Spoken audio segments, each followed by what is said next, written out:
Hi, I'm Ryan Peckett, and this is a crash course on mass incarceration. Let's get into it.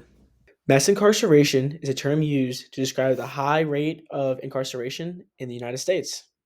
In the United States, there are more people behind bars than in any other country in the world. More than 2 million individuals are currently incarcerated in prisons and jails across the nation. In 1971, Richard Nixon enacted the war on drugs. And in the 1980s and 1990s, many policies were created to help back the war on drugs.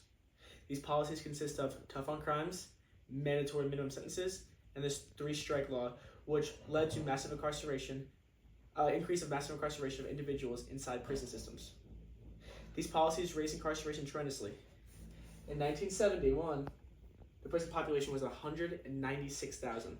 From there, it increased 134K to 329K in 1980.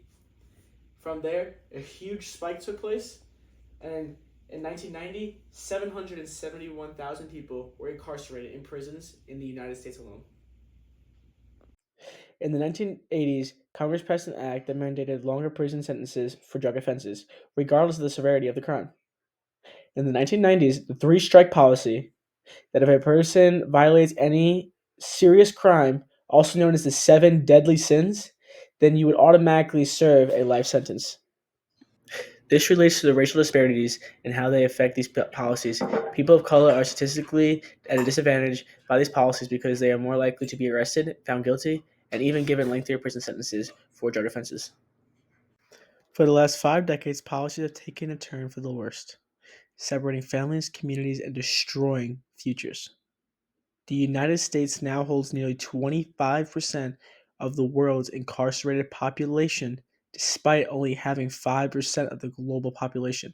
To put this in perspective for you guys, the US incarceration rate is 664 per 100,000 people, which is much higher than any other country.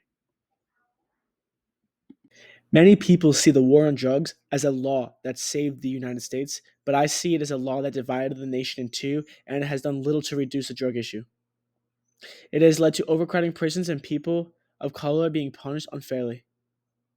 Black people are 2.6 times more likely to be arrested for drug offenses. As a nation, we need to make mass incarceration one of our primary concerns because we are destroying millions of lives from minor offenses. We can create more programs such as drug treatment, mental health, and even programs to help apply for jobs.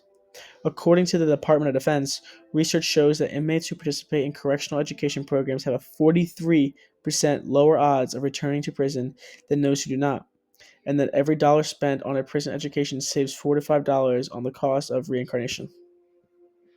The first step back was created in December of 2018 with the goal of reducing the prison population and putting a strong emphasis on sentence reform.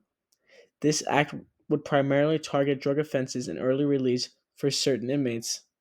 Additionally, this act eliminated mandatory sentences and granted judges greater discretion in determining appropriate sentences for the convicted.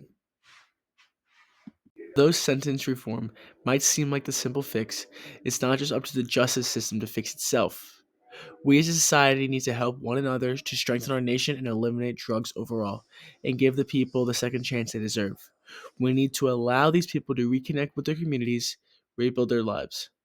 The first step back was the first stepping stone to allow this to happen.